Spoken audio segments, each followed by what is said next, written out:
Hello and welcome. My name is Rashi Mogha and I'm your host for this Empowered Women of the World podcast. This podcast is for you.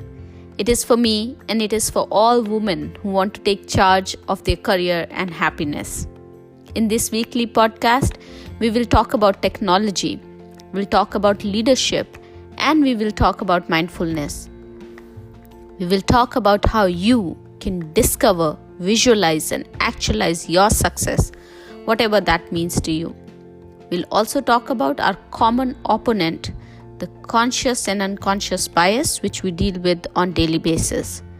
And we'll share ways to navigate work politics. At the end of each podcast, I will share with you a tip or a resource that you can use to be successful. It's going to be a fun ride, so hop on and join me on this journey every week. Before we start today's podcast, I want to extend a very warm welcome to our audience in Estonia. Yes, Estonia is the 31st country to have eWOW audience. I also want to welcome our women veterans who joined the eWOW platform. I hope you enjoy this platform every week. Now, have you ever felt invisible at workplace or in social settings because you are a woman? Have you been made to feel as if you don't exist because you're a woman? And have you been denied promotion or had your accomplishments not been acknowledged because you're a woman? It has happened to me many times in my career and it still happens. Last week I spoke at Women Veterans Interactive Conference and I was surprised to see that even the strongest, amazing women veterans feel invisible at times. They are not acknowledged for their service and their presence is ignored. So how can someone make you feel invisible? By shushing you, by ignoring you in meetings, by not acknowledging your or your team's accomplishments, and by belittling you. And it's hard to not to let it get to you when you're feeling invisible. It still gets to me. But I have learned to call it out now. I have realized that by not speaking or calling it out, I hurt myself the most. If I don't call it out, I keep mulling over it for days while the person who made me feel invisible doesn't even understand that they need to correct their behavior or be mindful. So how can you avoid feeling invisible? Here are some of the tips that work for me. First and foremost, start advocating for yourself. If you don't advocate for yourself, you're giving others the power to treat you with disrespect.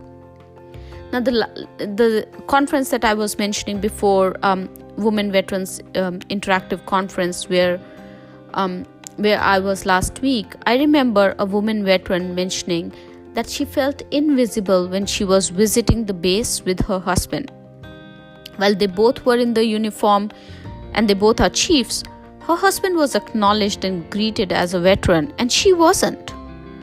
I loved the response Ginger Miller, the CEO of Women Veteran Interactive, had for her. She said to the woman veteran, "Why didn't you advocate for yourself? Why didn't you say, and where's my thank you? I'm a veteran too."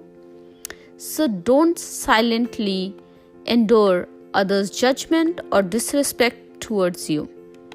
Remember that when we need to really train others not how to treat us, so don't silently allow yourself to be treated badly.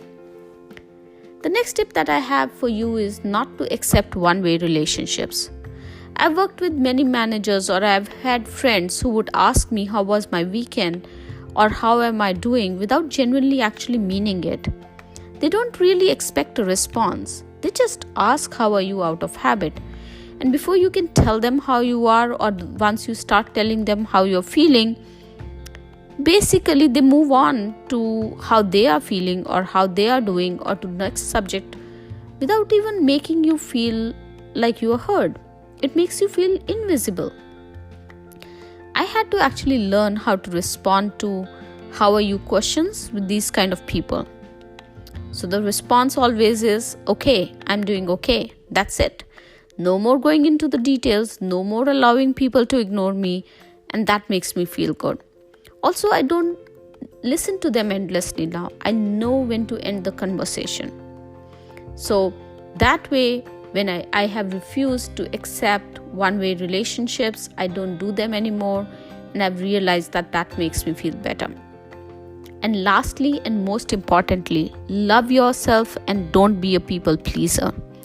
If someone is making you feel invisible, you don't need to worry about how the other person will feel if you call them out. Remember that you are the most important person for yourself, and if you don't stand up for yourself, no one else will. I hope you find these tips useful. Today's free resource for you is the link to the detox affirmations to help you get past negativity. The link is in the show notes. Thank you again for joining me today, and thank you for loving, liking, supporting, and sharing the podcast. Remember, sharing is caring. I love your feedback, emails, and messages, so please keep them coming. I look forward to seeing you again in our next podcast. Till then, keep empowering the world.